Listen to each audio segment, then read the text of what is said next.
You are listening to This is Oklahoma, hosted by Mike Hearn, telling stories of Oklahomans and those that have made it their home.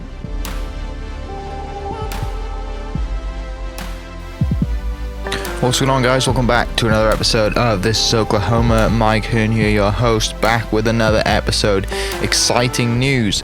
This podcast is presented by the Oklahoma Hall of Fame, who have been telling Oklahoma's story through its people since 1927. Follow them online at oklahomahof.com, and then definitely follow them on Instagram for all the information that you need, because I'm sure that's where you follow us as well, at oklahomahof. Let's get into today's episode. Down at SALLT Leadership, is that how you say it? Yeah, I know it Salt and Light stands for Leadership, something, yeah. right? But what does it stand for? Salt and Light Leadership SALLT Training. and Light Leadership Yeah. Training. Cool. Well, I'm with David Skidmore from SALT and Light Leadership Training. Definitely go check it out. Is it just at SALT? Yeah, SALLT.com. Right. Yeah. We know a lot of the same people, right? A lot, like we just seem to. I think I've seen you at EOT a bunch of times. Shout out to Todd for having an awesome spot. Love you, Todd. Yeah. Thank you. And we know a lot of the same people, and this has probably taken too long. We should have done this a long time ago. But for people listening, I guess what is it that you do? Yeah, I'm the creative director here. Okay. And so I get to lead our storytelling efforts. Mm-hmm. So whether that's in podcasting, whether that's in video, magazine, mm-hmm. just all of those different efforts. We'll have some stuff coming in music in the future as well. And so, just SALT traditionally was primarily just on the leadership training. Yeah. But now that we've had 500 people go through, wow, it's kind of like, well, this is a really cool opportunity to start telling some of the stories of people who are impacting culture. Yeah, and that's like.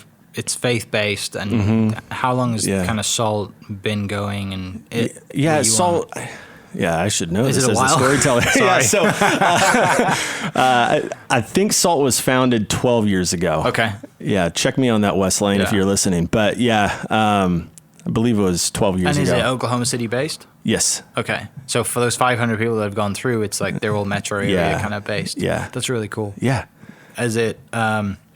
when did you find out about SALT to think that I want to be here? Yeah, I found out about SALT in 2015. Some of my friends were going through, mm-hmm. and when they shared it with me, I was living in Tulsa at the time, Mike, and I was like, Oklahoma City? What? I'm not moving out of one, Tulsa. Oklahoma City, I'm not doing that, and two, which is a real thing, isn't it? Yeah. Yeah. I was like, this doesn't sound like anything that I want to be part of. Right. And so, ironically at the time, and so now I'm working here. I told Wes that. I told Mike that when I started here, I was like, guys, this was not part of the plan.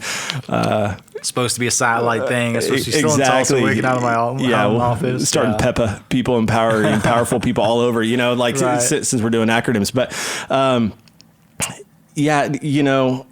I came through the program in 2016, and Dr. Nathan Meller was one of the facilitators then, along with Dr. Rennie Cook and Wes Lane, and the impact that those people had on my life was just so profound at the time. Yeah. And so now it's an honor to be here on the team.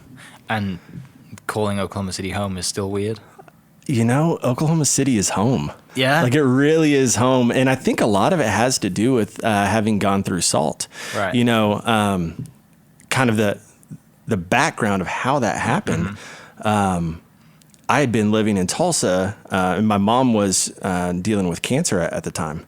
And so I went up to Boise, Idaho, and just spent time with her. Yeah. And I thought it was just going to be a quick visit, and ended up being a 5-month stay because she gradually got worse while I was mm-hmm. there. And so then she passed away in June of 2016, which actually led towards me saying, well, I don't want to go back to Tulsa now. I love Tulsa, but I just felt like I needed something different. And one of my buddies, Kent, was like, hey, dude, you can come live here, check out SALT. And I was like, I don't know about SALT, but, it ended up being a great opportunity. And at the SALT retreat that I went to, I made 28 new friends. And those friends, a lot of them are really close to this day. Yeah. Yeah. So that's for Well, I mean, for people listening that don't understand what SALT is, Yeah. it's leadership training. Yeah, it's leadership training. Speaking and communicating and and kind of like everything like a pastor does, kind of, but So in business. Yeah, there are a lot of different leadership programs that are going to focus on, these are the 5 leadership skills you should have. Okay. These are the 3 communication styles, all Right. of that. What SALT gets to, and what was interesting, I'd never been part of this conversation. I grew up Christian, grew up in the church as a pastor's kid. So I'm very close to it, like, right? very close to it, Yeah. I like to say I survived it, and so it like. I had this idea of church, even though I said Jesus is part of life, and I understood that. At the same time, I can tell you, it was still kind of like I left him at church on Sundays. Sure. It wasn't that I was like just trying to wild out or anything like that. It was just like, but it was so full on for you growing up around then you're working in the week, and so like, what does that look like? What SALT did was it changed the conversation for me. Okay. And it started being a question of like, what does it look like to address some of the actual problems going on in your city? Right. Yeah. Are we talking about that? Question to ask. Yeah. Like what would it be like if Christians were known for what they were for instead of what they were against? And if you really believe God hasn't changed, how would that impact your life? Sure. And so for me, those questions really started challenging my faith and making me say, okay, I want to look at this differently. So I think of SALT as a little bit different from a lot of leadership training. Some leadership trainings talk about your personality style or, your leadership style. Yeah. SALT has a lot more focus on Christian leaders, people who really are trusting that God has made them and sent them to be part of the solution. Okay. And so what does that look like? And I think that's the big question as leaders that they're trying to look at. Yeah. So it's been an interesting, I guess, 4 years you've been here then.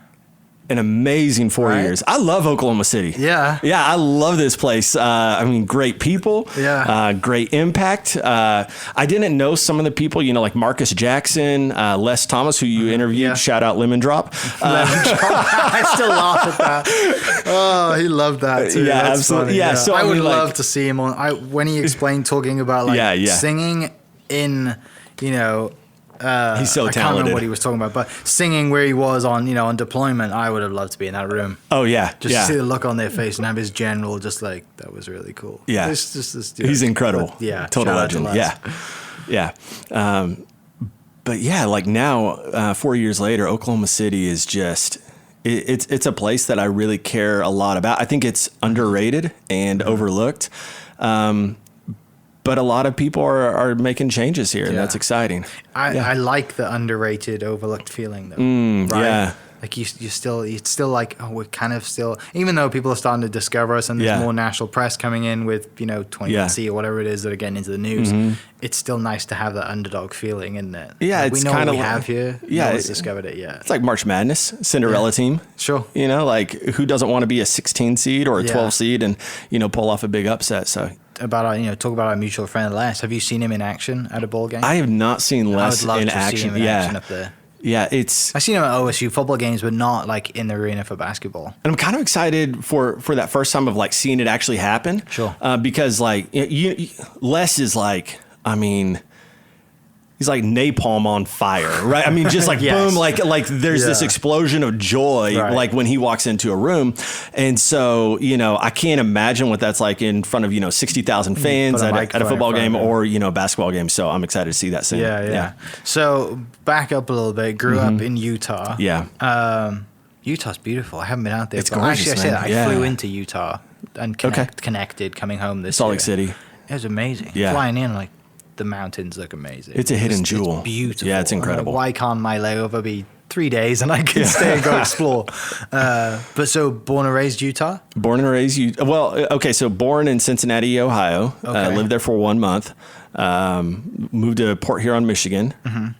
lived there for 4 years, moved to Columbia, Missouri, lived there for 8 years, and then moved why move so yeah, much? Dad was a pastor, and so just kind of came with the trade.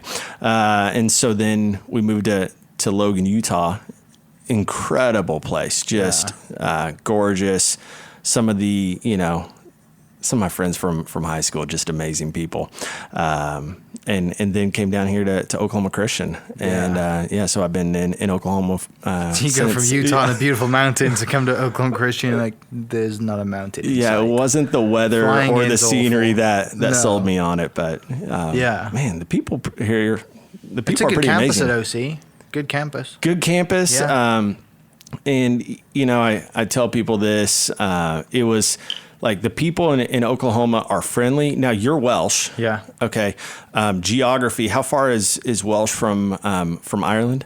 Or Wales from Wales Ireland? from Ireland. I mean, I can be there in a 30-minute flight, or it's not far. Okay. It doesn't take. It's like going from here to Dallas. I was in Ireland a couple years ago. Okay. And I describe Ireland as the Oklahoma of the UK. Sure. Friendly people, love food, and have a distrust of outsiders. Oh, 100%. So what I thought in Oklahoma, if they were friendly to you, you were automatically in. Right. But it's friendly to everybody. But it takes a while. Oh, it does. Yeah. So I'm glad I came in college. It is a weird thing though, isn't it? Because you're like, they're being really nice to me. Why are they being so nice? And that was my initial reaction when I first came here. I'm like, everyone's just so nice. What's their angle? Yeah. What do they want? What are they trying to get at? Kind of Right. thing. And then you're right. It takes time to actually, and some friends of mine have told me, we were really nice to you at the start because that's how we are. But then it took a while for us to actually like you and wanted to be around you. I'm like, well, thanks. You made me feel welcome, but you really didn't like me. And then it takes. So it was like, was it real? Was it not? Right, yeah. And I'm just like, I thought we were like best friends from day one. Which like we are best friends now, but turns out that it took a while to. Which that can be really hard to get over and get used to, can't it? Because it's kind of a false sense of, hey, we're best friends. But once we haven't figured you out yet. When you are friends, though, like you're in. Yeah, you're right. You're really in. It's solid. Yeah. It can take a little while, though. Yeah. So did you go to OC? Like, why you come to Oklahoma City? Was there there must have been other places for you to look at, right? Yeah. So I mean, like I said, Oklahoma's usually a flyover, right? Sure. And so so growing up, my dad always went to. He went to a church conference from like 79 on, and it was in Tulsa. And he described it in such a way. I mean, I would have thought we were going to Disneyland. It's just like he went to the Tulsa workshop. Like this is like this amazing thing. And so, looking back on it, I think like. He's just an inspirational guy, amazing guy. Really believes in people. Always just. Challenging you to dream big dreams, and I think part of it is he's just like really wanting to inspire you, So we're going to Tulsa, Oklahoma. I'm finally 12. He wouldn't take us until we were 12 because he'd say, "I'm not going to babysit you." Well, we pull up at this conference in Tulsa, and it is going to be Thursday, Friday, and Saturday, and he hands me like this little memo notebook, like we're talking like one of those little ones, and he says. Now, I'm not going to babysit you, but there's a lot to learn here. So, son, take a lot of notes. And little do I know that for the next 3 days, it is preacher after preacher after preacher, like an hour at a time. And I'm like, what have I gotten tricked into? Right. Like you said that this thing was amazing.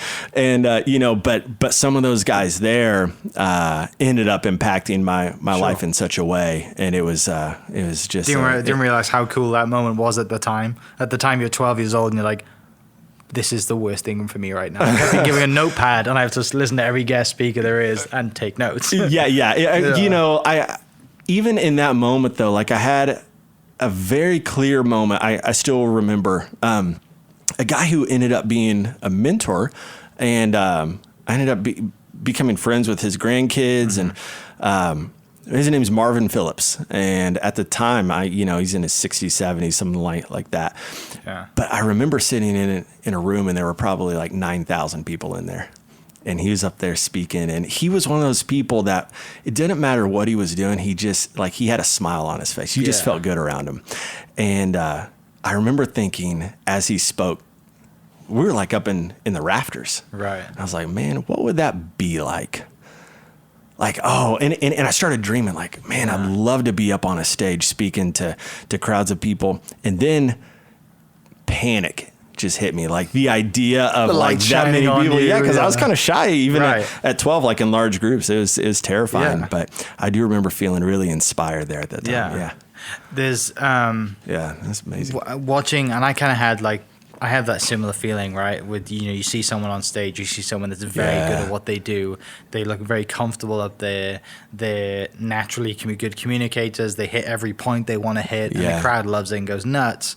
You're like, I want to do that one day, right? Or I just want to have that experience, or what's it like to do that? Yeah. But then I think it goes back to what we were talking earlier, right? Of like, that instant, they've kind of reached what they want to do, right? It doesn't show you they've been in the practice room, or they've been speaking to a mirror, themselves in a mirror for 10 hours to perfect what they do in that certain speech, sermon, whatever it is that they're giving, right? We don't see that. We only see the finished product on stage.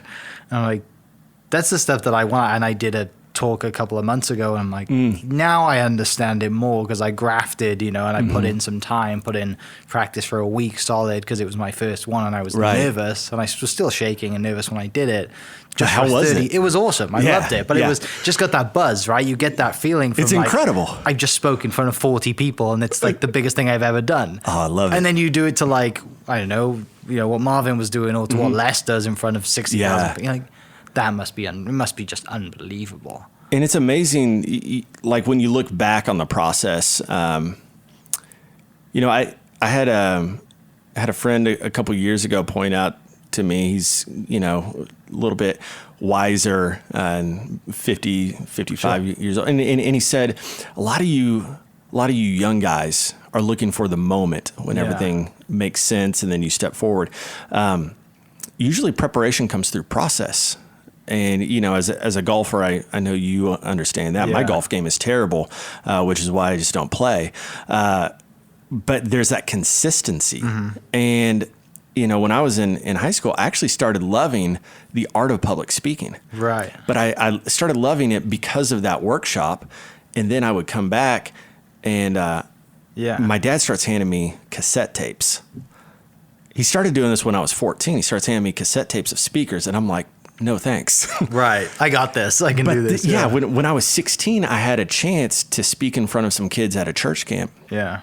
And I loved it. And it was like a buzz, but also like one kid gave her life to Christ. And I was like, man, that's like, I couldn't even believe that, I could be used to help serve somebody along the way. And so I come back, and my dad hands me a cassette tape, and I start listening to it. And over the next couple of years, I'm just listening to cassette tapes. And my senior year, I'm listening to them like Kobe Bryant studies film. I mean, it's like 4 nights a week I'm listening to these tapes, and I think it's normal. Right. Just like my buddy Brian, who I told you about, like with TEDx. So Brian, he grows up like doing this thing where he's like shipping stuff from China and making orders happen, and he thinks that's normal. Yeah. And it turns out we connect at the SALLT retreat, and we're in class together. And all of those things that were in the background of preparation, and then some of the coaching that I received along the way, prepared me to even be able to play a part in, coaching speakers there, and being able to be on stages later and speak. And so that's, as time has gone on, that's been where I found like the real joy. Sure. Is not just in that moment on stage. The real joy is in craft. Yeah. It's like getting better at it, And it's almost, and I'm sure, and people have said this in the past before as well, it's like that moment that you've done it, it's kind of like, it's great for a couple of seconds, but also it's like, now what's next? Like now it's like kind of exciting that you have to start again and build another, and prepare another speech for something else. What book that I've been reading recently, I've read it 5-6 times, absolutely love it. It's called Relentless by Tim Grover. Yes. I'm reading that. My wife's reading it right now. It's one of the best books in the world. I'm reading it, but I say I'm reading it like I started reading it a month ago. Yeah. I finish it. As soon as I finish it, I started it again. So I'm reading it on Libby. I listened to it back to back. Yeah.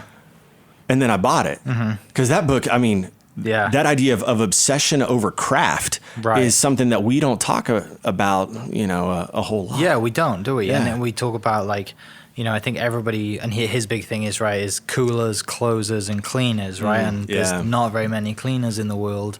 The ones that there are, like they're in and out, and you don't even notice it, kind of thing.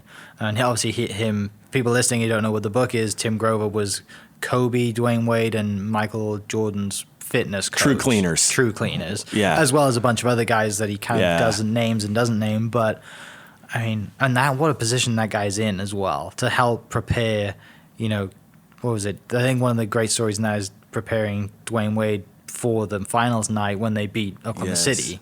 Oh, yeah. And like that whole story. It's a great story, but it's kind of like, oh, that's how you beat us? Great, thanks. It was you, Tim Grover? Yeah. Yeah. But those, that's a great book for everyone listening. They need to read that book just to hear them, because and it challenges you. It really does. For me, it really.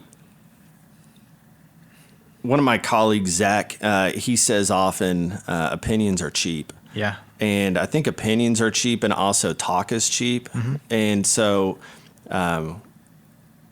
we can often lead with the idea of our words and, talking a big game matters. But the further I go along, it's truly the people who don't just like enjoy the moment, but it's the craft. Like, I'm waking up early for this. Yeah. I am dedicated to this. And I understand that there's a price to pay in the process, and there's a sacrifice there.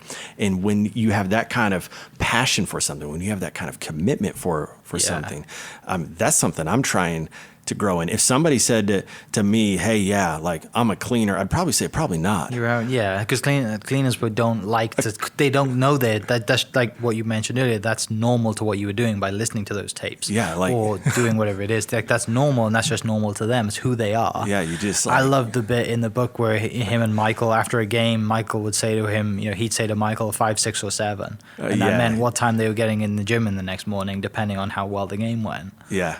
But... And that mind switch as well. Like, one of my favorite ones on this is, I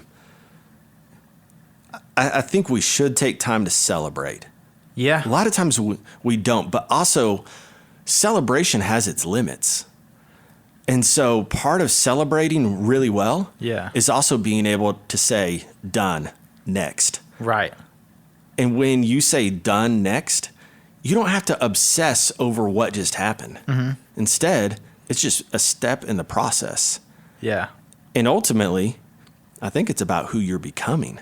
Yeah. And Michael would always hold up an extra finger, right? Man, I love that too, yeah, right? Yeah. Because he's like, they'd won 4 championships, he'd hold up 5 for the next one, and that kind of thing as well. Like, that's why he is amazing and who he is. But there's a lot of people that just can't do that. A lot of people that just can't keep up with that pace, even if they love what they do. Like, that's seriously intense work.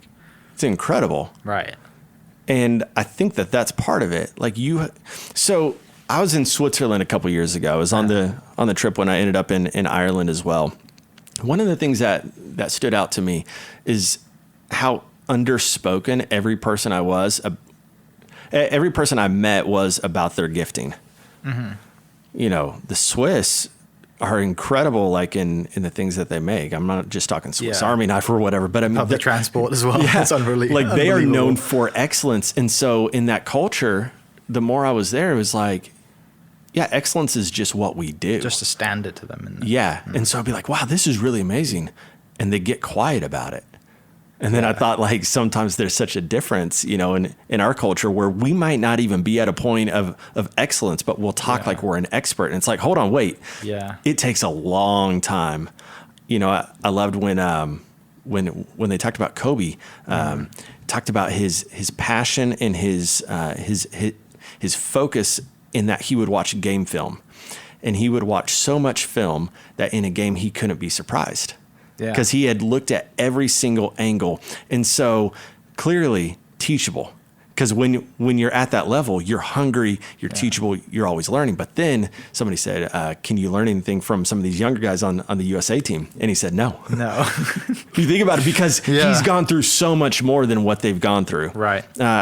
Now, that's not to say I don't think we should remain teachable at all points in life, but also there's a principle there of just he knew the standard that he held himself to and the time he had put in, and that at that point it was very hard to catch him. You can't compete. You can't compete with that experience, right? Like you can't go out and get more experience than he has right now, or he had at that point. Yeah. So you have to be like, I mean, yes, you've done everything. You've watched more game film than anybody else. So yes, I will listen to what you say. I don't have anything to learn from you. But it wasn't interesting when he said in that interview or in the book as well. He's like, no, like they learn from me now. Yeah. Like I'm the granddad, basically, or the dad of the team. And I think, was it Steve Nash who came there, and he's like, he's on my team now. Like, this is my team. This is my team. Yeah. He's like, how are you guys going to play together? He's like, this is my team. He's going to learn how to play with me. Yeah. But, I mean, all of them, like, they were amazing at what they did because they were obsessed, right? And in a good way. I mean, there's other ways to get obsessed in bad things, and you can go down a dark hole. Yeah. Many people can, and many people have. In which Tim Grover talks about that. Yeah. I mean, like, and, I try when I'm reading any book, eat the fish, leave the bones. Have a posture of teachability from anything. Not going to agree with everything. Right. But Tim Grover, I mean, there's a lot of good in there. I love at the end when he talked about coming home. And that when he comes home, and the impact of his family, and how just his family makes sure that he doesn't give himself to the dark side of competition, but that he lives in light and truth and all of that. And that the one thing that like floors him is his daughter. He's like, I will do anything. Like, like that's the one thing that like his thing that he just can't control or whatever. Like she is just, with all the other people that he has and all the big figures that he's and all the personalities and the statue of the people that he's coached and done things, his daughter's the one that kind of brings him to his knees and is like, I will do anything that you do, kind of thing, which is quite. I'm not a father. I don't have any kids, but same. Like I can imagine why, right? Like why it is like that. I think that's while we want to do things with excellence, like at the end of the day. It's about people, it's about family. It's about life. Yeah. And, so bringing that back into balance, because when it's not, it can you can end up in a world of trouble in the process. But life is pretty short. And, I think even Kobe's passing, has kind of been an alarm clock that's been ringing and waking a lot of us up, reminding us, like, you have one go around in this life. And so you really do want to max out. It's so hard to grasp still, like, you could say the same thing to people every day. Yeah. Like you gone, like you one time basically. Right. Yeah. And people still, I struggle with it too. Like you take things for granted, you take days off, or you don't do something, you put something off. Like I think it's really hard to switch your mind into something that like every single minute, second counts. Yeah. Because like it's ticking, I'm running out of time, regardless of when that clock does fall off the wall. Like it's always ticking, isn't it? So that's something I've struggled with trying to realize. Have you kind of found the same thing too? Yeah, I think that when you're older, you get more into it, right? But when you're younger, you're just like, what? Yeah, there's something about it too it's beautiful. Like when you really think about what that can entail. Yeah. By that I mean that okay, so like if life is short and if you know that the clock is ticking, in a way it puts the pressure on. But in a way it also kind of takes a little bit of the pressure off, because it reminds you like, I'm one of many. Yeah. Like billions of people. And so for some reason, I'm fortunate enough to be breathing. For some reason, like I'm still here. Yeah. for some reason, and so, you know, as a believer, like I believe that's just, you know, God giving me an opportunity to continue to live and make much of Him in life. Love people, hopefully really well. Make an impact. But also like a reminder that at the end of the day, like I'm going to have just such a short window of time when I look back. Sure. You know, I was hanging out with my grandparents during the holidays, and, you know, my grandpa, I think he's 97 now, World War II vet. And That's so, great. you know, Yeah. he is truly incredible. But yeah, like life is short. And so it's like, even the moments I had with him, you know, when I was 8, and we go outside and play and you know, all of those Throw things. a ball around, whatever it is. It's totally different now. Right. You know, and so it's special. It's special. And so I hope that we make the most of even these kind of moments. Right.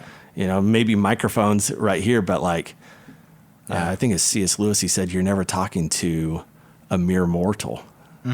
Like you're talking to somebody that has like eternal aspects to them. And it's just like, wow, that's incredible. Like just talking to you now, it's like, wow, this is significant. Yeah. Yeah. It takes, you had to step back, don't you, really think about it and put it in, like, okay, like this, you know, because if you don't, it's just like, oh, whatever, it's no big deal. Yeah. You know, you're just punching a time clock, you're coming in, you could be doing a podcast like we are now, and in an hour you're going to do something else, so it just all adds up and you don't even think about it. Yeah. When you get down to the real stuff, you're like, oh, that is a moment, that could be a moment. And, you know, and I'm sure you've met people the first time you sit down with someone, you know, or a mentor that you have now, you just sit with them and like, oh, cool, you just had a coffee or have a chat, and you may not see what's going on after that, but in 20, 30 years time, you look back on that moment, you're like, whoa, like that's when we first met each other, and now we have this huge like connection and this huge like mentorship thing, and now we've all done this cool thing together.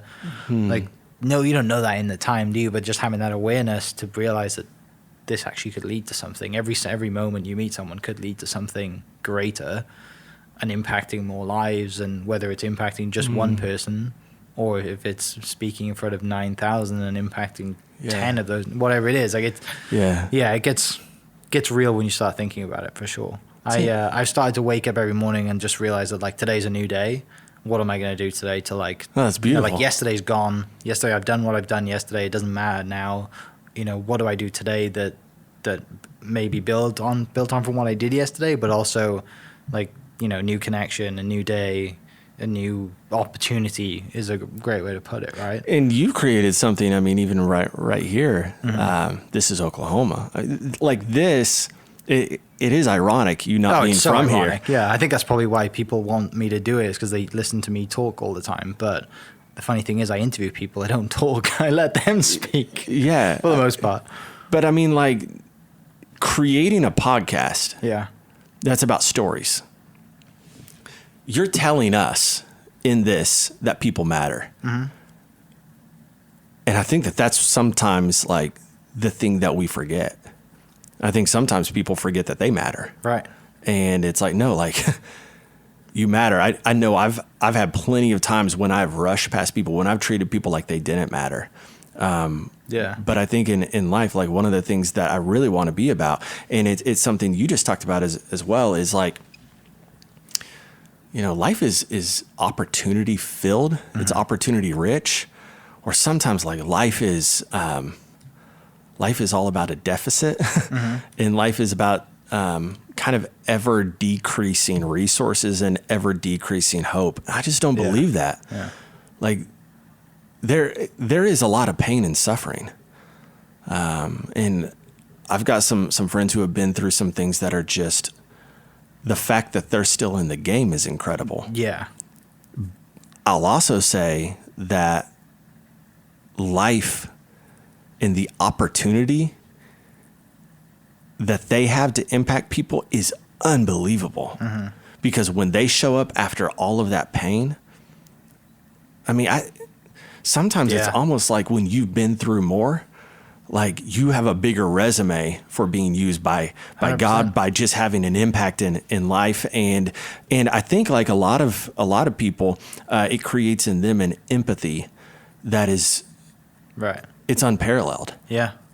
Yeah. I mean, even, you there's so many people that we know who've gone through bad things and they've come out the right side of it. They've battled through it, and the light, the things that they do now. And you're like, how are you the person you are because of all this? Like, how are you not like, in jail or done something really bad because of your upbringing, or, just like sitting in your apartment somewhere, just huddled up in a ball because of the things you've been through. Yeah. How are you able to walk out in front of a crowd or talk to people and impact people? Like it's more for a person like that than it is for someone who's just gone cruise through life, right? That hasn't had any struggles. And I think a lot of people who are successful, right, have gone through really tough upbringings or really tough things in life. And it's finding, like, I've been very fortunate. I've never really had something bad happen in my life. Yeah, I've moved to the States and it was miserable for me moving away from my home, but that's, in the grand scheme of things, that's not hard. Like I haven't had any significant family issues or whatever it is that's gone on. And I would say I have kind of cruised. And I didn't realize that until 4 or 5 years ago. I'm like, I've never had like a serious, like, hardship to go through, right? I never had to grow and work through something. So I would try and find things that that are miserable to do every day. Not every single day, but like Friday, by the time this goes out, I would have done it. But I signed up for a 31-mile ultra marathon last October. And what? Yeah, exactly. Ultra marathon, 31 miles in Stillwater. It's this Friday. Oh, it's this Friday. Yeah. And you're here. And I'm here. So it's in 2 days. So it'll by the time this has gone out, hopefully I was survived and I would have ran 31 Way to go, miles. man. Talking about taking life by the horns. But Wow. I had to find things that would push me out of my comfort zone to make me like do things that were uncomfortable to figure out how to grow. There's no way you're going to simulate like the pain and suffering that someone has gone through with like family or whatever it is, or somebody dying. But I'm like, how can I go do that? That's equally, I mean, not equally, but I don't want to run 31 miles. I don't think anyone does. I'm not a runner. I play golf. But how can I push myself and figure out who I really am by putting myself in that position of this is going to be torture for 31 miles up and down the back roads of Stillwater and, the country or whatever. Yeah. So I'm worried after Friday's race to be like done next, like, done next. Next is probably ice. Right. Next is maybe like a hot tub, or whatever it is. Yeah, ice bath for sure. But like it's like done next. What do I do? But like that was one thing that I was like, I need to get out of my comfort zone. Yeah, I need to like push myself to do whatever it is and find out who I really am by putting myself in that position. And I'm glad I realized that. I might not be at the end of the race. But let me know how that goes. Yeah, exactly. But that was one thing that I kind of would, as someone who has kind of cruised to now, that was one thing that I was like, I need to go and I need to figure out who I am as a person and do that so I can grow rather than just be, this is fine, this is great. So that when something adversity does come up, I've gone through something like that. I think that's significant. My friend Zach Sumner, he works with us here at SALLT, and Zach said to me one time, he said, pain is truth. I think there's something really profound in that. Like he says things and, just you hear it and then like a day later it kind of comes back and then like a week later. It's like that all the time. You're like, it keeps growing on you. Really and you're like, okay. deep. Wow. Yeah. But pain is truth in the sense that like you find out who you are in the process. You find out what you're capable of. You find out what you're not capable of. And so it's exciting. And it says that you're a cleaner. To say, hey, I think what I want in life is I just kind of want to push myself to find out what's possible. Yeah. One of and the reason I did sign up for it is because I watched a few David Goggins videos. And I'm like, this guy runs 100 miles, or he just run like 240 miles in a few days. And I'm like, you know what? 31 miles doesn't sound too bad. I'll do it. Yeah. And I listened to a bunch of his podcasts, and one of the things I love what he says is being uncommon amongst uncommon men. So that's what he said. Like when he went to the Navy SEALs, he was common among them. Like he was uncommon around his normal Navy, whatever. And then he goes to the SEALs and he's like, okay, how do I be uncommon amongst these people? And then just kind of, so you're always, whatever next level you get to, like you've always got to be the uncommon one. You know, speaking of Navy SEALs, I've been reading Jocko Willink's book, Extreme Ownership. Yeah. And it's a really good audiobook, that is too. That's what I've been doing. Really good. Yeah, they kind of narrate and figure. When I say reading, it's off an audiobook, right?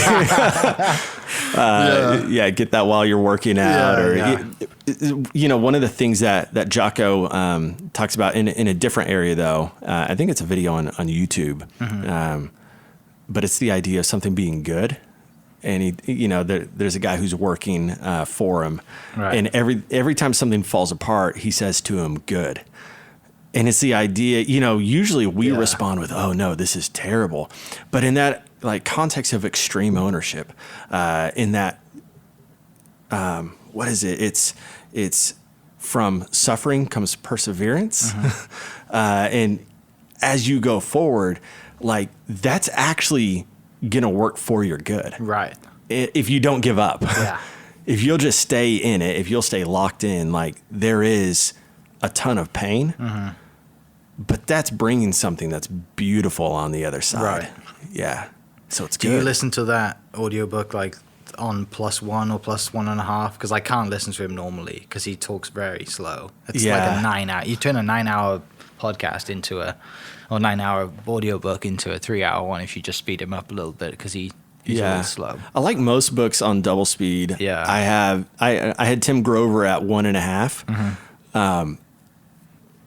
I think I listened to Jocko at 1.25, and then when Leif Babin talks, I think I slow it down to 1 because I can't understand him when you speed it up. But 2, I mean, it's a great book for sure. Yeah. And I think his other one is the Dichotomy of Leadership, something like that. I haven't read that one yet. I have it, same. Yeah. But I think, I love his, he's quite funny. He's a good follow on Instagram as well. He's hilarious. I love on Twitter, he's got his 4:30 every day, boom, He doesn't care about his Instagram following. He's just like, this is my watch, this is my accountability. I'm scared to do that. Maybe that'll be my next done for a month. Like, hey, can I get up at 4:30 every day and go run or go work out and stuff? Yeah, 31 miles and then There's another guy, Cameron Haynes. Do you follow his stuff? I don't. He's kind of like, he runs a marathon a day. What? He works, he's like into bow hunting and all this kind of stuff. But he wakes up at 2:45, goes to run 18 miles, and then goes to work. Works 9 to 5, and then man. There are some people, just freaks, right? Not freaks, but just like these guys are just brain switches a little different. Goes and runs, like a. And people in your life are like, Mike, you're really intense, and you're like, no, actually, let me introduce you to a guy. Exactly, it's funny when we were talking about someone who's done an Ironman, lost a bunch of weight and done an Ironman. There's a great documentary on Netflix called The Iron Cowboy. Have you seen this guy? No. Oh, so his name's James Lawrence, and he was raising money and setting records around the world, and he'd set like a bunch of records and stuff. And he's like, I need to do something now that's crazy, that's never been done before. Yeah. What if I do an Ironman every single day in every single state in 51 days, however many states there are? 50 days. I think it was 50 days, 50 states, 50 Ironmans. So he's on the road. He bikes 100 miles. I think swims. It's like 142, I think, miles total. I think it's the whole thing. What a beast. Every day for 50 days while he's in his camper van driving around the States. It's crazy. It's a great Netflix episode. Netflix documentary. It's about an hour long. That's just like, and the crazy thing is he gets faster. Yeah. Which is mental. So here's a question, and I know like normally you're the one asking questions, but just not a problem. Oh, perfect. Okay, do you find more from that kind of a story where somebody just every day goes and does that, or do you find more inspiration and hope? So I was telling you about Amy Downs, who shout out has a book, Hope is a Verb. Go pick it up. It's incredible. It really is. But Amy Downs, she's in the Oklahoma City bombing. She's a survivor in it. And when it happened, she was a teller at the credit union. And at the time, She weighed 355 pounds and was a teller. Went through so much in that experience, grief, loss, and everything else. And then one day decided that she was going to pursue some things in life. And Amy goes on this journey, and she goes from being the teller to being the CEO of that credit union. And she goes from being, somebody who, as she talked about, isn't doing a lot of physical activity. And now she goes and does an Ironman. I mean, that's just like, it's crazy to me. There are people who I see such a significant change, and you're like, how is that even possible? And so, I guess my question for you is like, do you find yourself reading more stories and looking for more stories of extreme transformation, or do you find yourself looking for more stories of just somebody who's done it the same for like 30 years? I like the transformation side of things because it's more of like that was a normal person. That was an everyday normal person who worked 9 to 5, who just time punched in every day, wasn't really going anywhere, and then they just have this awareness and awakeness that like, I'm gonna go do something great. And that's something that, like, I think Goggins did it, right? He was like 300 something pounds or whatever, and was spraying for cockroaches. It's incredible. And watches comes on, watches a TV show about Navy SEALs, and he's like, I want to be one of those, and then does that. The whole story about him doing that doesn't happen overnight. Yeah. And the James Lawrence guy was the same. His I think his wife just signed him up for a marathon one day, or signed him up for a 5K, and he barely crossed the finish line, and now he's done 50 and 50, 50 Ironmans, 50 states kind of thing. But I get more from that, than the person who's just naturally an athlete or naturally has had that mindset, that drive all along. mindset. It's just incredible when somebody flips a switch. Right. It's the transformation it is, because I think that gives your everyday person more hope and more, I can do that. Why not? There's a guy, Charlie Jabley is his name. He was like from a young age, he called himself CEO Charlie. From a young age, he'd go to school. CEO Charlie. Yeah, he'd go to school in a suit, carry a briefcase, like when he was in school and stuff. Always knew he was going to make money. Wow. And he ended up like being like 2 Chainz' manager, right? Like made a ton of money. Like was manager of 2 Chainz the rapper. Did all this stuff. Was extremely overweight. He was a millionaire, but unhealthy. And he had this mind switch, or he woke up one morning and passed out. He had a brain tumor or whatever. And that's another story of him. He quit everything, stopped music business, and his dream was to become a Nike athlete. So was going to go for a run and be a Nike athlete and all this stuff.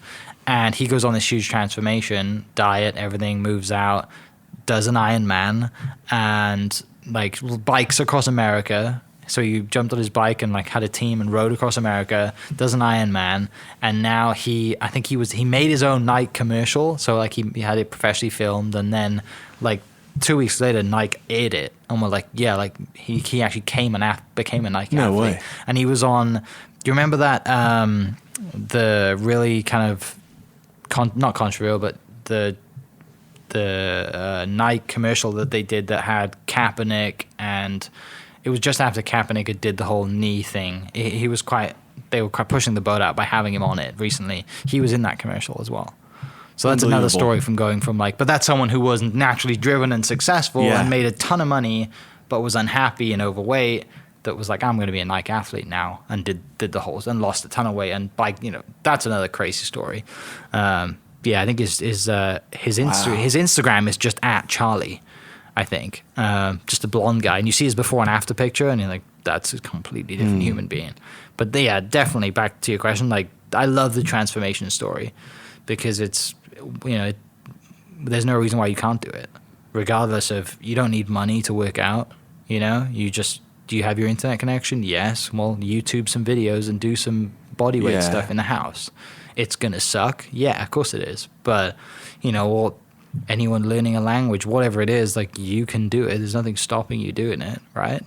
Unless you're in a really bad situation, you're locked up in a room somewhere and no one gives you food or water, right? Like, there is opportunity out there. It's just having that awareness to be like, I have this, I can do it. So I love that stuff, though. I watch those videos all day. You would come out watching a video like that, and you're like, I am going to run through a wall. You know, I'm going to go run a marathon right now. I'm going to go sign up for something. And then but after you do that, that's when it starts, right? Because that's what happened to me. I watched the David Goggins video. I'm like, I'm going to go sign up for an ultra marathon. Signed up. I'd ran 2 half marathons before that, never a full. And my first training runs, you know, I look at my training log and it's like 4 miles today, 4 tomorrow, and doing this stuff. And then it's like, here we go. Yeah. And you get into it. The 4s are okay. You get used to those. And so the big you ones just on the weekend. signed up. I just signed up in October last year. But I didn't. But what happened, you'll love this. Yeah. I signed up in October. It's March, so the date of the race is March 13th.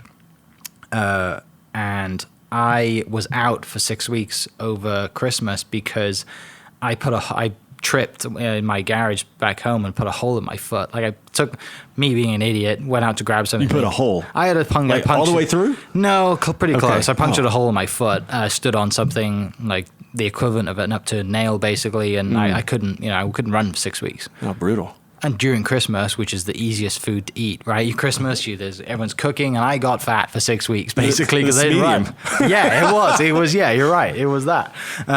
So, yeah, I basically started proper training again in January. So I had like 3 months. So I've been running a lot, let's say that. It's just amazing, man. So it's going to be... Wow. It's going to be interesting. I mean, I'm not trying to break any records. I just want to finish and not crawl across the finish. I mean, if I have to, I will, but... I want to run across the finish. Finishing is the win. Yes, definitely. But yeah, one day I'll probably do something else. It's the whole back to the Relentless book. Done next. Like, what's next? Done next. I think that there is something special about the whole finishing is the win, because, you know, as much as we all want to have that incredible story of transformation, a lot of us, when we look in the mirror, and I think even probably the cleaners of society would say that even when they do all of those things, at the end of the day, we're just ourselves. Right. And I think that's why it's also special, you know, somebody like Todd Vinson, who creates this incredible coffee shop. Mm-hmm. Before that, you know, builds Eyote just as a coffee company, but then he builds this culture there. Sure.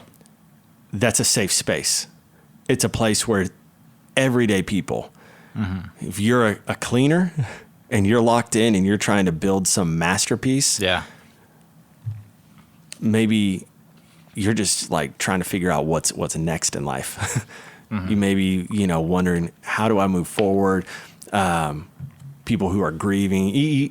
You meet so many different people in Eyote.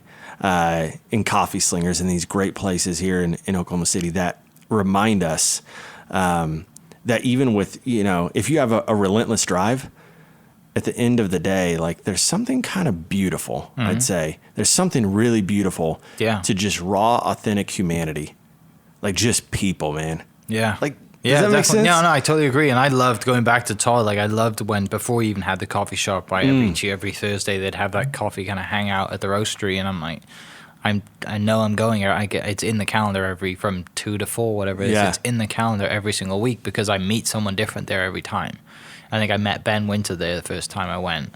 You know, he's building an app. Like, wow. I don't know many people who are building apps. Ben is doing an app thing.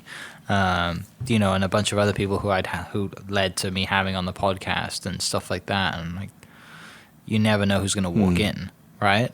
I can't remember his name. The guy who owns all the trucks, the doctor. I can't remember his name. Always dresses really cool. He's a kids doctor.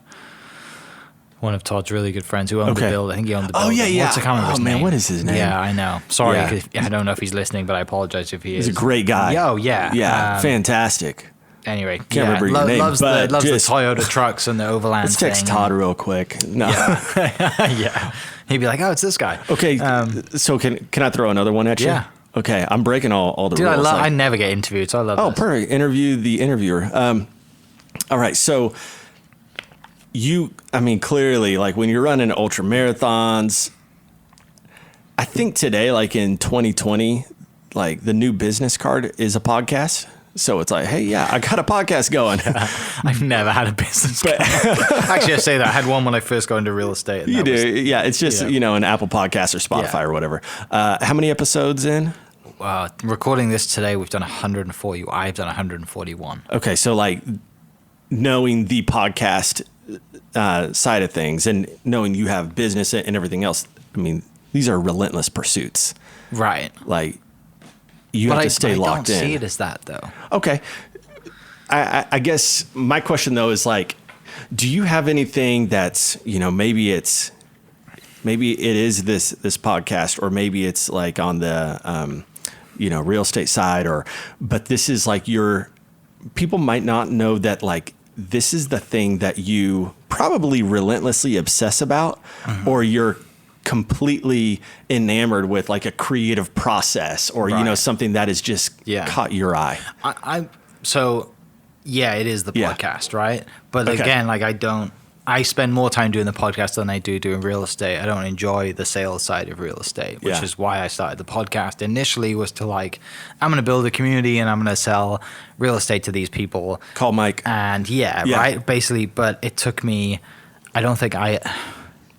it was when I recorded back to Todd. It was when I did the podcast with Todd and we sat there, we recorded for an hour and a half and sat there for another hour and a half having coffee, that I realized that this is not about selling houses anymore. This is about sharing people's stories. And that's when I realized, and I'm glad I realized it early on, because if I'd have been 50 episodes in and on the first 50 episodes, it's, hey, this is the Mike Hearn podcast. Come, real estate agent, blah, blah, blah. Here's my info, come by, I'd probably have to delete those episodes, right? Luckily, I did never put that on anyone. And I won't I don't think I will in the future, because it's not, unless it's something I may have through crazy ideas in real estate, unless it's something of significant value, I'm not going to be like that sales type, because it's just not who I am. Yeah. Now, weirdly, I've actually made more money and sold more houses last year than I have previous 2 years, because of the connections I've made from the podcast, without even selling, without even verbally saying, which when I got my tax bill recently, I was like, whoa, I really? Because I don't really look at it that much. I probably should, but being like how much, in the business account, I don't really look at it that much. And people listening, it's not a significant amount of money, but it was just more than I'd made previously. And it was because of the connections I'd made, right? It was not because, and I didn't go out and knock on doors. I didn't make any sales calls like most real estate agents do, or post terrible memes on Instagram that, Trump's now in office, everyone's moving to Canada, I can help you move. Whatever, right? Like that was a big one when, 4 years ago, whatever it was. Like, just cringe. But, and we've all done it. So the podcast for me was something that I just naturally took to. And then over time, like, I just love doing this. How can I make this now? How can I make This Is Oklahoma a brand? And how can I make it a business? Because I love doing this. Like I could record I would love to be, and I've told this to a few people as well, like when someone said, what's your goal with this? I'm like, I want to be the Joe Rogan of Oklahoma, right? I love it. To that level, right? To that, like how many episodes he puts out. Now, am I going to sit down with someone for 3 hours? Maybe, I don't know. That's kind of his thing. I know Jocko's podcast is also extremely long, but that depends on the guest, right? I mean, one day, yes, I would love to have a studio. People come to me and, we sit and record, and I have an employee like Joe Rogan's Jamie that does everything, and, I just kind of sit and chat. For now, but it's just, one-man show is just me, and I'm kind of building it towards, building a brand that people want to be associated with, and people want to align themselves with, businesses want to align themselves with. So that's how I get paid. And I never want to, someone asked me, they asked me, can I be on the podcast? And I said, yeah, sure. I'm like, well, how much is it? Because they were a business. I'm like, it's not going to cost you anything. It wasn't until you asked. Right. And I said, look, if you want to become a partner, like here's the proposal, this is what it is. But if you just want to sit down for an hour and tell me what you do, then let's get a date on the calendar. And I think initially they were like, wow, really? I'm like, well, yeah. Is that easy? It's not, and I get people reach out all the time, and I should probably be better. I've had people reach out and like, I'll get back to you, and I just get, a ton of it. I just don't. And I apologize if you're listening. Send me a message and I'll get back to you sooner. And I've had some that I've just rescheduled and we just haven't found a date, and it's kind of they stop contacting me, so I just don't chase it because I'm always busy. But yeah, like the goal is, and I'll still have a real estate license. I'll always sell my friends' houses and help them and have a good time doing that. I just won't sell, won't go out there and actively find, knock on doors, meet strangers. Can I sell your house? No, like leave me alone. I don't feel comfortable doing that.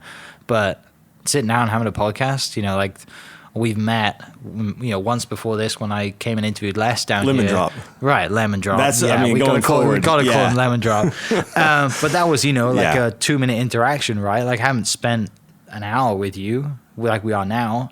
And just wave at it, after this, at Iote and stuff. Yeah, exactly, right? After this now, like we know each other, right? Yeah. So that's one thing that's helped me going forward, and I love that. Like I love meeting new people. That's beautiful. But I also love giving people a platform to share their story, which I know we haven't really shared much of your story today. We've just kind of chatted, which is great. That's a good change. But it's giving someone an opportunity to, because whenever do they get an opportunity? People love to talk about what they do and what they're passionate about, which as an interviewer, it's really easy to ask questions and lead to that. So on the podcast side, is it like as far as really loving it and obsessing and all of that over it? Like, has that been, how do I find better questions? How do I find a more organic flow? Like, what are the things that run through Mike's mind? For me, like it's, and and when I first started, I had like a legit sheet of questions that I would, I would pick from. I wouldn't go down the list, but I would pick from them, and stuff to like make sure the podcast got past 30 minutes and past the time and got to that magic 45 minute that people want to have. But over time, it's more about how can I get better at sitting down and just us having a conversation. If the camera wasn't here, if the microphones aren't here, how do we just connect, regardless if it's recorded or not? Yeah, that's one thing that I like want to get, and I strive to improve at is just getting down on a level where I don't want to come in and sit down with you and you think this guy's going to ask me a bunch of gotcha questions. He's a journalist, that kind of thing, right? And I've interviewed some kind of like people who have had to deal with that, and I'm coming in like all hands in the air. Like I'm not here to cause any trouble. I just want you to share your story and give you an opportunity to do that. If you want to listen to the podcast before it goes out, we can do that. If you want me to take things out, I can do that. If you don't want it to go out, there's been 2 or 3 that we've done. I spent an hour with someone. They're like, you know what? I really didn't. That may be a relief on this one. Yeah. Like you listen back to it and go, man. Yeah, people are walking the dog now like, Jesus, can we go? But, like that's happened too. Like I'm here to give someone an opportunity, that platform to share their story. I'm not here to trick them out, cause them any grief in the media or whatever, because there's plenty of people out there trying to do that. Yeah. I mean, when you listen to it back, if you're not, if you've never heard yourself on a podcast before, you might be like, oh, I sound like that. Oh man! Like, really? I'm like, how many times do I say again? I can't edit that out, unfortunately.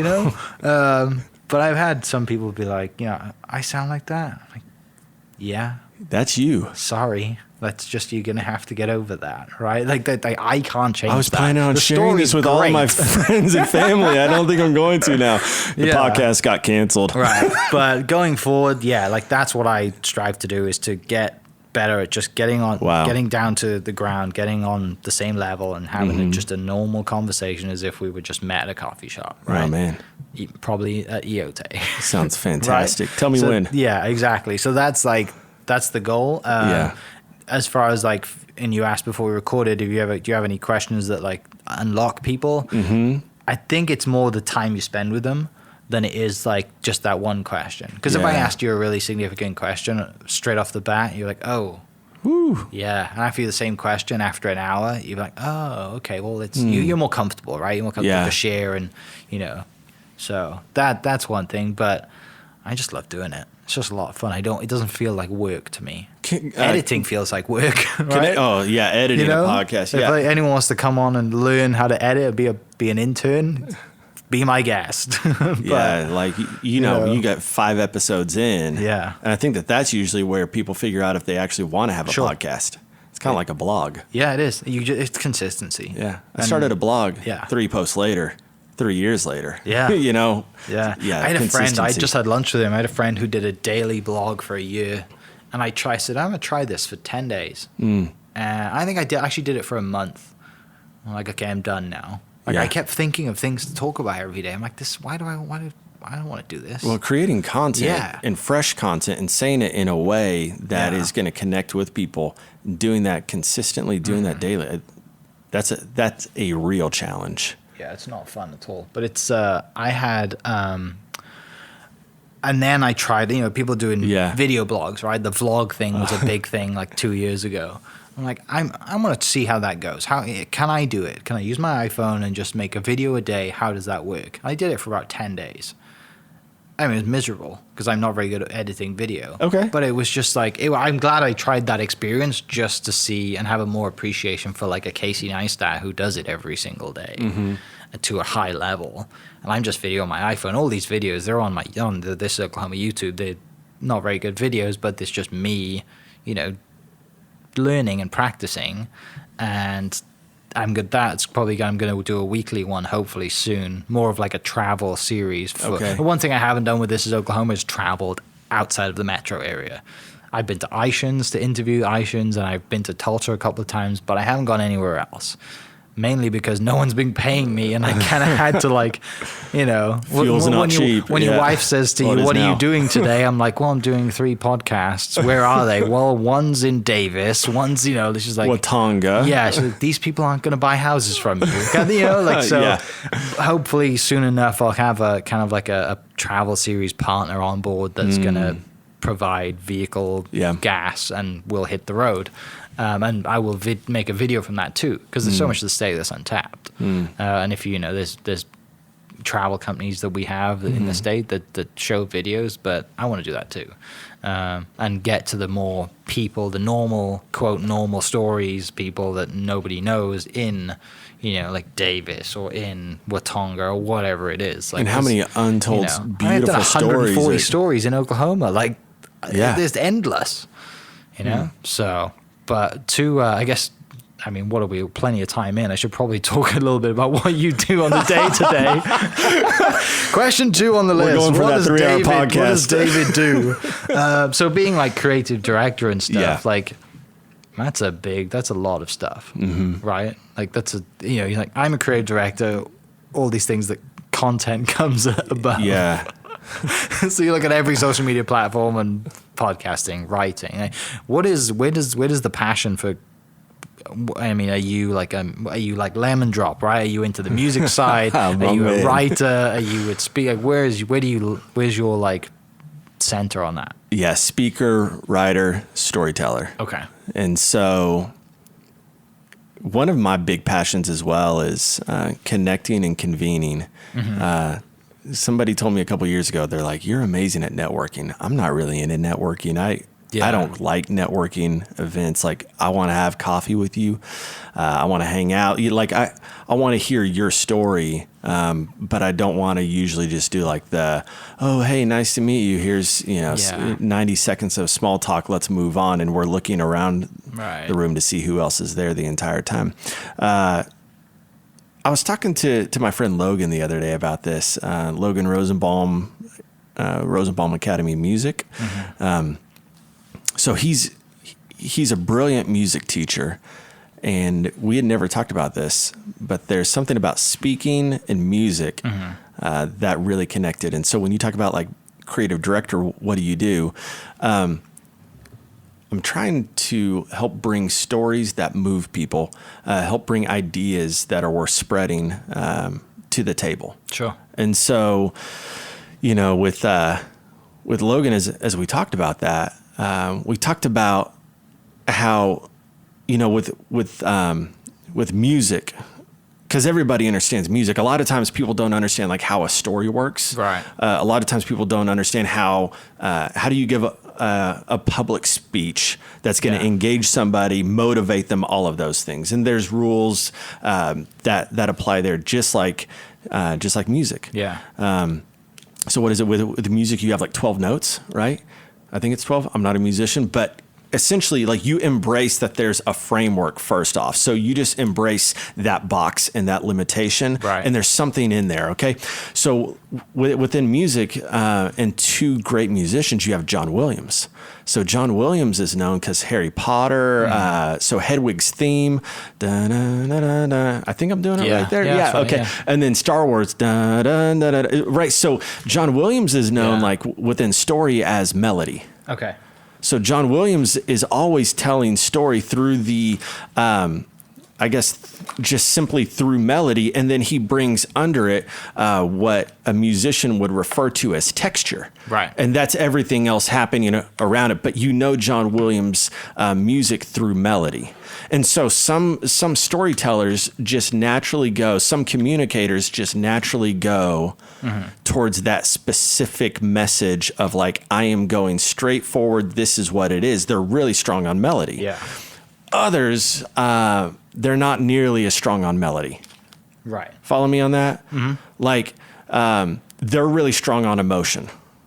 Right. They're really rich, like when it comes to the actual texture and creating like a feeling in a room. Yeah. But afterwards, you might not, like you laughed, you cried, and afterwards you're like, that was amazing. You have no idea what the music is. Exactly. So you're talking like your typical kind of orchestra, like plays and shows and stuff. Hans Zimmer, which is like the most famous guy in that area, right? Yeah. So Hans Zimmer, like when you hear the Inception soundtrack or Interstellar, what you're going to hear in that is like you're going to get all texture. Mm-hmm.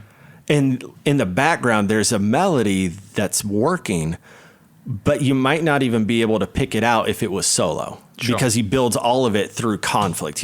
So I think that's a lot of what my role is to help balance out the music that people create through the stories that they tell. Okay. So if you're really strong on melody, like there's a good chance that the emotion, the texture isn't there. Sure.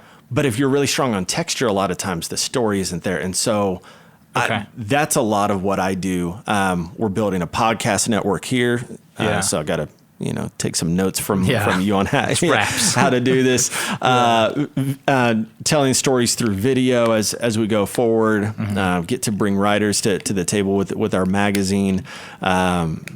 Bringing in more music through producers like Cadence in the future as well. Yeah. But currently, like where we are, that's been a lot of what I've been focusing on is, how do we bring out that sound? Right. The video stuff's a whole nother animal too. It is. Like putting people on the reason which This Is Oklahoma is a podcast is because I sat in front of a video camera with the light on just to record the intro to our Facebook page that I was just started. And I had a script and everything, and I did it, and it was awful. And I did it again, and it was still awful. And then I had a friend of mine was there. He's very good at video. He's a videographer, and he was teaching me how to do everything. We're on his set at school and doing all this stuff. He's like, okay, just say this the same way, but say this word like a little bit, just louder a bit. Yeah. I don't remember what I just said, which is great for a podcast because just kind of chat and conversation. It's easy. Saying a script and talking to a camera was miserable. So after that day, it was like, oh, how about a podcast? Which is crazy. If I hadn't put myself in front of a camera, we'd never be sat here today, which is nuts to think of it. That's a great point on creativity. Yeah. And, talking about like creative direction and all of that. I think another one of my roles is to launch. Like help activate people. I'm not like I'm not gonna keep that fire going all the time, but I'm gonna start a lot of fires. Right. And let's just find out what ends up burning, right? Yeah. And who's gonna stoke their own fire as far as that goes, because people can bring something to the table, but a lot of people are waiting till it's perfect to launch it. Sure. It's like, no, like we gotta go ahead and get that out. And then like as we're going along, we'll make sense of it all. Like as you talked about, you had a list of questions. You didn't have like, okay, this, where it's super structured. But at the same time, like at some point, you just got to launch. So you have to. That's part of what I get to do is for people who are like, I can't even. I work with some brilliant writers. Yeah. Like we're talking brilliant writers, and they'll turn it in, and they'll be like, yeah, I just don't really feel very good about it. And then I read it and I'm like crying. I'm like, I feel good about it. This is amazing. They're like, what are the edits? There aren't. Zero. We're just like, we're sharing this. Are they just kind of like, they get anxiety of thinking of, oh, it's not my best work, I can't put it out? I think so. And or the fear of it just not being put, I don't know. What is it a fear thing from perfection? Yeah, it kind of, some writers, it's an insecurity, you know, and maybe you're hunting after like, I really want to know that this is good. Right. I think for some of them, they actually know the technicalities of it really well. Okay. And some of them are relentless. And so for them, they're going, okay, like that's good. But if you give me another week, you won't believe what it could be. Right. I'm like, sorry, we have a deadline. You don't have a week. Yeah. I'm sharing it now. Yeah, I hope it's good enough. Yeah. Exactly. Right. So you have a lot of writers in the going. How long does the leadership thing take? You said you've had 500 people through. Like, what is? How many per class? How long does it take? Yeah, a class goes 9 months. Okay. Quite a long process then. Yeah. They meet once a month or a couple times a month, and then kind of out of that base, I'm going to reach out to people. But also, if I know somebody's just a good communicator, somebody's a writer, somebody's a musician, and they're just in OKC and they haven't been through SALT, I like bring your stuff to the table. Like, we're not going to be exclusive on that. Instead, we're going to tap into all of the creativity, if we can, in our city and bring everybody into it. And so find out what happens there. Yeah, that's a really cool pool of some pretty talented people, I'm sure. Or seeing people progress after 9 months. It's incredible. And most of our writers weren't, like, so far, most of our writers, communicators haven't been people who are in this current class. Okay. We have a few who are, but then we have people who, you know, maybe they went through 7 years ago. And I'm like, oh, wait, that person went through? Yeah. Hey, this is David Skidmore, and I was wondering if you'd be interested. You know, like, it's like that. Okay. Yeah. But it's why you come to work every day, right? It's impacting people and it's impacting people and impacting people so that they can go and impact other people. Yeah, I think giant spider web. Yeah, and you know, another way to think about it is it's kind of like a vault. And what I've learned is, you've learned this. I mean, you sit with people and you get the most amazing stories. Yeah. I sit with people, and I discover there's an incredible gifting there. Nobody knew that there was that gifting there. Sometimes they don't even think that their gifting is that special. It's not that significant. And so you have a vault and it's filled with treasure. Right. But nobody knows about it.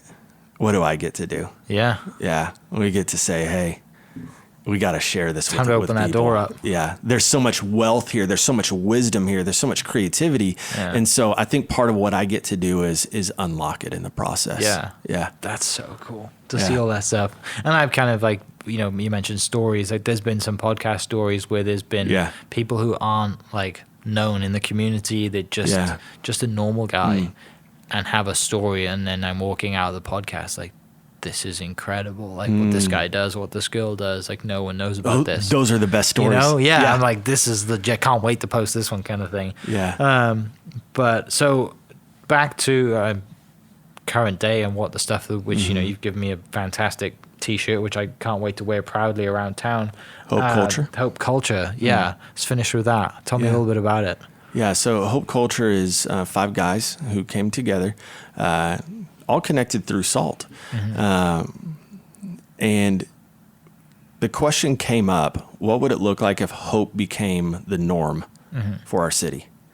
I mean, everybody, and you know, like in America, we say, well, everybody has equal opportunity. Yeah. It's not always true. Yeah. No, that's a good point. I'm not saying you don't have any opportunity. I'm just saying you don't have equal opportunity. Right. And somebody's going to fight me on that and send me some, you know, nice emails about how. And you'll prove them, send them a bunch of other stuff too. Like there's people here that can tell you you're wrong. Yeah. So some people, in some specific groups. I mean, like if you look in our city's history, like there's redlining. Yeah. You look at how that disadvantages even a part of our city and communities in our city. And so it's like, what does it look like to affect and to impact the culture of this city? What if hope became the culture? And so, in that you have Marcus Jackson, you have Les Thomas, Sr., who we've talked about already. Yeah. You have Vernon Dees, Mike Carnuccio, and me. And so we just kind of looked and saw there was unique gifting in the room and said, what could be possible? And what I love about it is that when you go to hopeculture.us, that's hopeculture.us, and buy apparel, like 50% of that goes back into the community towards causes that are meant to create hope. Sure. And so for us, we've also heard that 10% of culture tips culture. Yeah. And so if you think of a T-shirt, whether you're wearing Nike or whatever, that's a flag. All we're saying is, what if hope was the flag in our city? What if hope is the flag in Oklahoma?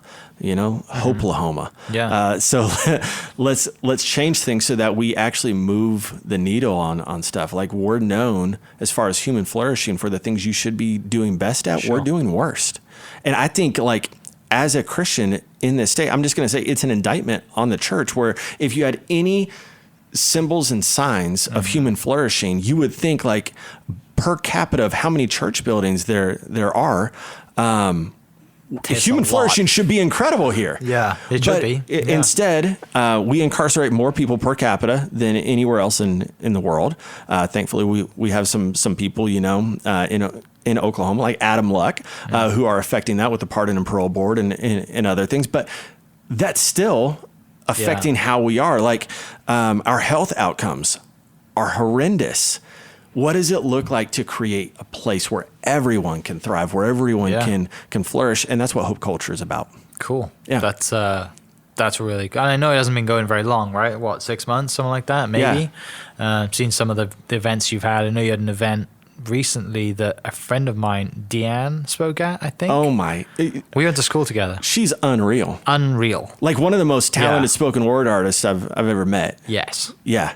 We have a funny, so we have, if you see her next, and if she's probably gonna, I hope she listened to this, but if she doesn't, you'll surprise her by saying to her, but when like say you're dating someone or and they call you babe, biggest pain in the backside. That's just a pet peeve of mine, right? Okay. So there was me. The Office episode? Probably that, yeah. I'm not, my wife's a huge Office fan. So that's great. British or English? England. British or American? Yeah, the American one, yeah. Not the Ricky Gervais one. Anyway, we speak English. we were at me, Deanne, and another friend of ours were at like a dorm room meeting or whatever, and someone was sat next to us calling their spouse babe and stuff. So that's our standing joke, is that the three of us call each other babe. Oh, that's beautiful. So when you see her next, you'd say Mike Hearn tells you, hey babe, and she'll just laugh her head off. Done. But next. Done next. Yes, she is extremely talented at what she does. Yeah. And she just shares such a passion for it. And that's part of it, as well as to create a platform where people, who have all of these gifts. How many people like Deanne are out there, and nobody has ever given them a platform for that opportunity? And so, I'd love to see that where we're able to bring more artists, whether that's music, whether that's poetry, whether that's painting, but bring people and help them create, because ultimately this isn't about five guys. Right. This is about all of us creating hope for a city, for a state, and let's just see what happens from there. Yeah. Do you have any events coming up for that? Yeah, that's a great question. As of now, pending. Yeah. That first one was really good. Yeah, and if you want to, it was incredible. If you want to follow any of the events, just go to @hopeculture.us. That's @hopeculture.us. Follow us on the gram. Yeah. It'd be great. Yeah. And then any SALT leadership stuff coming up? SALT so SALT has our annual graduation family reunion, where people from different classes who have gone through, they get together, and then we'll start training again this coming summer. And so we do have a little bit of downtime. Now, what I am excited about is that just like our podcast network, like we're going to be launching a few more podcasts over the next 3 months. And so I'm excited to see what comes out from Is it there. just going to use a few different like podcasts or just one? Yeah. So currently we have Hope Leads with Wes Lane. Yeah. We have actually an episode with Les Thomas coming out. Yeah. Like I think in 2 weeks, depends on when this is published, right? And then we have Mike Carnuccio, and then we have like a few other people that we're currently like just talking with and working with to find out like when is going to be the ideal launch time for them. But some people who have some, incredible impact and stories, not just locally, but some of them nationally. Yeah. Yeah. Well, and then you have friends like Scott Williams who travels around and speaks all around the world. Scott Williams, total legend. These it's streets, like, who is this guy? Out on these OKC streets. Oh, I love it when I see his yeah. snaps and I see his Instagram videos like that. I think he tweeted recently, he's like, if speakers are canceling because of the coronavirus, I am fit, I am well, I am ready to travel, and I wash my hands. Scott is, by the way, I just got to say, like, as you well know, I mean, Scott's one of those people, you spend like 30 seconds with them. Yeah. And I think, honestly, that's probably how much I've actually spent. Well, he gave me, and he knows my brother-in-law very well from like Life Church days. And my brother-in-law called me up one day and said, hey, do you want to go to an OSU game? My friend Scott's given us 2 free tickets, and we went and sat with Scott and his son, and that's the only time I've really met him, like properly. Yeah. And at a football game, you just watch football, you never talk to him. And I feel like I feel like I really know him. Yeah. Right? That's amazing. Yeah. 30 seconds. He's probably listening just like, who is this Mike? I have no idea who this guy is. No idea. But I like him. Great accent. Yeah, exactly. Yeah, but Scott's just one of those people, you spend a little time with him and you walk out on fire. Yeah. I mean, just amazing. Awesome. Well, how can people, you haven't plugged yourself yet, how can they follow you and how can they get in touch? Yeah, they can follow at David I. Skidmore on social media, and as well, speaking, writing, and so I love getting out there. Whether I'm talking on leadership stuff, sometimes talk with different groups, churches. I love doing that as well. Awesome. Well, mate, I really appreciate the I don't know how long we've gone. We've gone long, which is good content. I really appreciate fantastic. the time. Getting to know you a little bit, getting to share some stories, and this is not going to be the last time we sit down together. So thanks for listening, guys. I'll post all the links down below, and we'll catch you next episode. Cheers. Thank you. This podcast was presented by the Oklahoma Hall of Fame, who've been telling Oklahoma's story through its people since 1927. Follow them online at oklahomahof.com and definitely on Instagram at oklahomahof. Catch you next episode. Cheers. Thank you for listening. We are inspired by those around us and hope that you are too. Make sure you subscribe to this podcast on your favorite podcast platform and leave us a review so we can keep telling your stories. For more great Oklahoma content, follow This Is Oklahoma on Facebook and Instagram.